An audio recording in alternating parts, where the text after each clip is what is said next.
Right.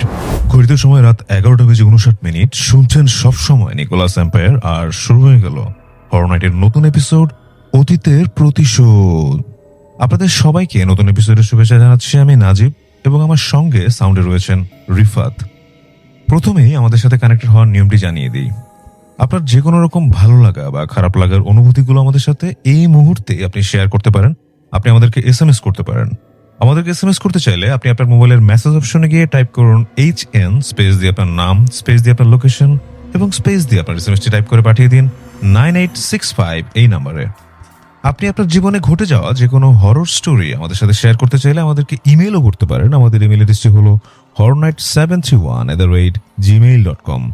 প্রবাসী লিসেনারদেরকে বলছি, আপনি চাইলে আপনার যে কোনো রকম স্টোরি আমাদেরকে লিখে বা আপনার ভয়েস রেকর্ডিং আমাদেরকে পাঠাতে পারেন। অবশ্যই আপনার নাম এবং লোকেশন মেনশন করতে ভুলবেন না। আমাদের Facebook page link video description বক্সে দেওয়া আছে, আপনি চাইলে সেখানে আজকের পোস্টে কমেন্ট করতে পারেন। এছাড়া আমাদের রেকর্ডেড এপিসোডটি আপনি পেয়ে যাবেন আমাদের ইউটিউব চ্যানেল নিকোলাস এম্পায়ারের হরর নাইট প্লেলিস্টে, এবং আমাদের ফেসবুক পেজেও আজকের এপিসোডটি নিয়ে একটি পোস্ট করা থাকবে। আপনি আজকের এপিসোডটা আপনার ঠিক কেমন লাগলো সেটা জানাতে একদমই ভুলবেন না। আপনাদের ভালোবাসায় সিক্ত হয়ে আমরা হরর নাইটের 10ম এপিসোডটি শুরু করতে যাচ্ছি। আপনি যদি আমাদের আপকামিং এপিসোডস এবং যে কোনো রকম আপডেটের সাথে কানেক্টেড থাকতে চান, তাহলে অবশ্যই আমাদের ইউটিউব চ্যানেলে সাবস্ক্রাইব করে বেল আইকনটি প্রেস করুন এবং আমাদের ফেসবুক পেজটি ফলো করুন। অল রাইট লিসেনার্স, আর কোনো কথা না বাড়িয়ে আমরা আজকের এপিসোডের ফার্স্ট স্টোরিটি শুরু করতে যাচ্ছি। আসসালামু আলাইকুম, আমার নাম ইমরান, বয়স 32। পেশায় আমি একটা নামকরা স্পোর্টস ইভেন্ট ম্যানেজমেন্ট কোম্পানিতে কাজ করি। স্টেডিয়ামের বিভিন্ন কর্পোরেট ইভেন্ট, শুটিং, প্রমোশন এসবই আমার দায়িত্ব। আমি খুব প্র্যাকটিক্যাল মানুষ। ভূত প্রেত অদ্ভুত কিছু আমি একদমই বিশ্বাস করি না। আমার জীবনে ঘটে যাওয়া ঘটনাটি মিরপুর শেরেবাংলা জাতীয় ক্রিকেট স্টেডিয়ামকে কেন্দ্র করে। ঘটনাটি 2019 সালের। স্টেডিয়ামে আমার কাজের কারণে আমি অনেক রাত পর্যন্ত থেকেছি, কখনো একা আবার কখনো টিম নিয়ে। তাই আমার কাছে এই জায়গাটা একটা ওয়ার্ক প্লেসের বেশি কিছু না। যাই হোক, ঘটনায় ফিরে আসি। একদিন একটা কর্পোরেট ইভেন্টের শুট শেষ হতে হতে প্রায় রাত 1টা বাজে।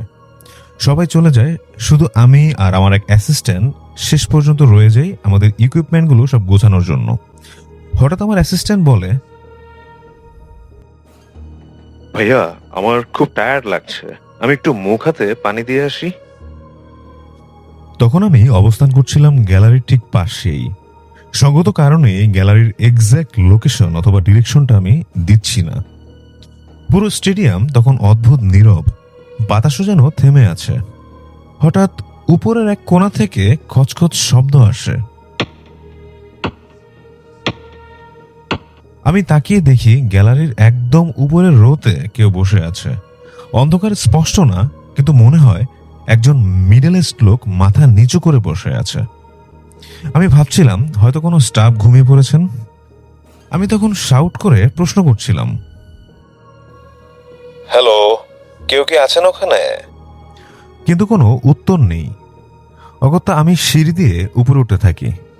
যত উপরে যাই তত ঠান্ডা লাগে, শ্বাস নিতে কষ্ট হয়। যখন আমি ঠিক ওই রোতে পৌঁছাই, দেখি সেখানে কেউ নেই, কিন্তু সিটটার কাছাকাছি দাঁড়াতেই কেমন যেন একটা গরম অনুভূত হচ্ছিল, যেন কেউ একটু আগে এখানে বসেছিল। আর এটা ফিল করার পর আমার শরীর কাঁপতে শুরু করে। হঠাৎ আমার পেছনে একটা অদ্ভুত শব্দ পাচ্ছিলাম। আমি ঘুরে দাঁড়াই, দেখি নিচের রোতে আবার সেই লোকটাই বসে আছে, কিন্তু এবার লোকটা ধীরে ধীরে মাথা তোলে। তার মুখে কোনো এক্সপ্রেশন নেই, চোখ দুটো অস্বাভাবিকভাবে ফাঁকা, আর ঠোঁট নড়ে একটা অদ্ভুত শব্দ হয়। আমি দৌড় দিয়ে যাই, কিন্তু পা যেন জমে গেছে। আর তখনই চারপাশে ফিসফিস আওয়াজ, শ্বাস নেয়ার শব্দ। আমি শেষ চেষ্টায় চিৎকার করে দৌড় দিই নিচের দিকে। তার কয়েক সেকেন্ড পর আমার অ্যাসিস্ট্যান্ট মামুন চলে আসে। তখন আমরা দ্রুত বের হয়ে পড়ি। পরদিন আমি স্টেডিয়ামের এক পুরনো গার্ডের সাথে কথা বলি। লোকটা চুপ করে শোনে, তারপর বলে, ভাই, আপনি যেই জায়গায় গেছেন সেই গ্যালারিটা অনেক আগেই পাবলিকের জন্য সাময়িকভাবে বন্ধ করা হয়েছিল, কারণ 2000 সালে বাংলাদেশ ও ইন্ডিয়ার একটি ম্যাচে দর্শকদের প্রচণ্ড ভিড়ে চাপা পড়ে একজন মানুষ মারা গেছিলেন। তিনি তার ছেলেকে নিয়ে প্রথমবার ম্যাচ দেখতে এসেছিলেন। ছেলেটা বেঁচে যায়, কিন্তু বাবা মারা যায়। গ্যালারির ওই সিটেই তার মরদেহ রাখা হয়েছিল। এখনো মধ্যরাতে মাঝে মাঝে সেই গ্যালারিতে কারো হেঁটে যাওয়ার উচ্চ আওয়াজ পাওয়া যায়।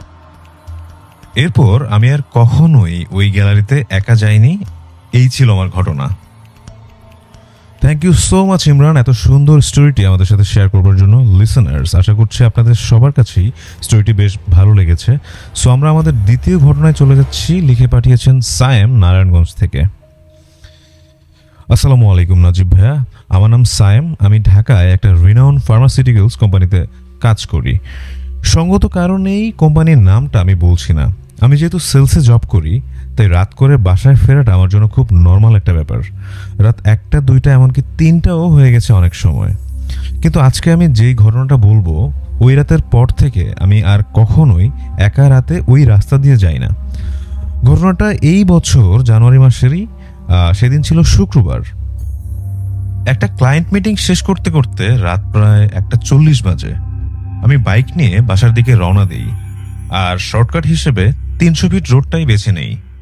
রাস্তা একদম ফাঁকা, কিছু জায়গায় লাইট জ্বলছে, কিছু জায়গায় একদম নিরিবিলি। হালকা কুয়াশা ছিল আর বাতাসে একটা অদ্ভুত ঠান্ডা ভাব। আমি তখন একদম স্লো স্পিডে যাচ্ছিলাম। হঠাৎ আমার হেডলাইটের আলোয় দেখি একজন বৃদ্ধ মহিলা হাতে একটা ব্যাগ নিয়ে দাঁড়িয়ে আছেন রাস্তার ঠিক পাশেই। পুরনো কাপড় পরে আছেন, দূর থেকে মুখটা ঠিক দেখা যাচ্ছে না। আমি প্রথমে ভাবলাম, এই রাতে এখানে কেউ দাঁড়িয়ে আছেই বা কেন। আমি বাইকটা একটু স্লো করলাম, তখন সে ধীরে ধীরে হাত তুলল। আমার বুকের ভেতরটা কেমন যেন করে উঠল, কিন্তু তারপরও থামলাম। আমি বললাম, আপনি ঠিক আছেন তো? উনি খুব আস্তে নিচু গলায় উত্তর দিলেন, আমাকে একটু সামনে নামিয়ে দেবেন, কিছুই পাচ্ছি না বাড়ি যাওয়ার জন্য। কথাটা শুনে বেশ অদ্ভুত লাগছিল, কিন্তু জানি না কেন যেন না বলতে পারলাম না। আমি বললাম, আচ্ছা ঠিক আছে, উঠেন। এরপর তিনি উঠে বসলেন। প্রথমে সবকিছুই একদম নর্মাল লাগছিল। আমি বাইক চালাচ্ছি, উনি পেছনে বসে আছেন। কিন্তু জাস্ট 20 থেকে 30 সেকেন্ড পর আমি খেয়াল করলাম বাইকটা অস্বাভাবিকভাবে ভারী লাগছে, যেন একজন না আরো কেউ বসে আছেন আমার পেছনে। আমি ভাবলাম হয়তো ভুলটা আমারই হচ্ছে। এরপর আমি সাইড মিররে তাকালাম, আর ঠিক তখনই আমার বুকের ভেতরটা ধপ করে নেমে গেল। আমি দেখলাম মিররে কেউ নেই।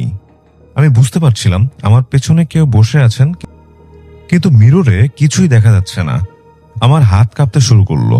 আমি পেছনে তাকাতে চাইছিলাম, আর ঠিক তখনই একটা ঠান্ডা হাত আমার কাঁধে পড়ে। এত ঠান্ডা আমি আমার জীবনে কখনো এমন ঠান্ডা কিছু অনুভব করিনি। তারপর ধীরে ধীরে আরেকটা হাত অন্য কাঁধে। আমার শরীর একদম জমে গেল। এরপর আমি স্পষ্ট শুনতে পেলাম, বাবু তুমি কি জানো আমি কোথায় নামবো? ওনার গলা একদম আমার কানের পাশে। আমি কোনো কথা বলতে পারছিলাম না, শুধু বাইক চালাচ্ছিলাম কাঁপতে কাঁপতে।